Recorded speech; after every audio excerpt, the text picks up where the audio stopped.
הלחץ הצבאי עובד.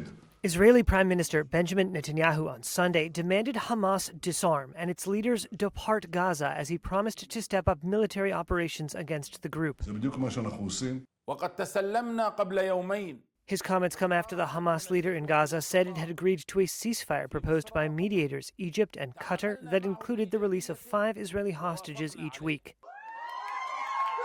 Those efforts are aimed at renewing a 2-month truce that saw the exchange of Israelis kidnapped by Palestinian militants for Palestinian prisoners held in Israeli detention.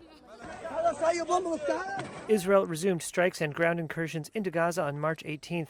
ونأمل ألا يعطله الاحتلال. The Hamas leader said Israel's demands it lay down its arms was a red line the group would not cross.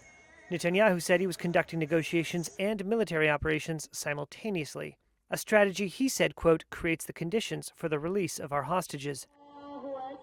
On Sunday, the first day of the Muslim Eid al-Fitr holiday, health authorities in Gaza said at least 24 people, including several children, had been killed in Israeli strikes. They said 9 were killed in a single tent in the southern city of Khan Yunis.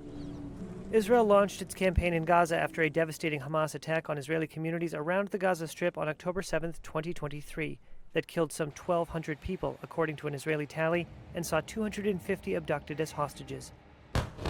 The Israeli campaign has killed more than 50,000 Palestinians, according to Palestinian health authorities, and devastated much of the coastal enclave, leaving hundreds of thousands of people in tents or makeshift shelters.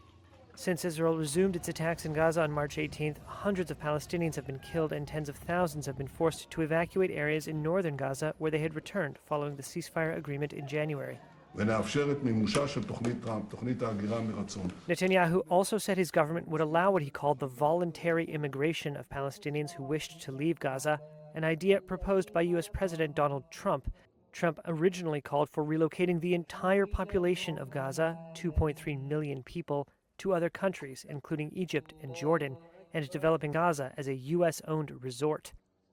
However, no country has agreed to take in the population, and Israel has since said that any departures by Palestinians would be voluntary.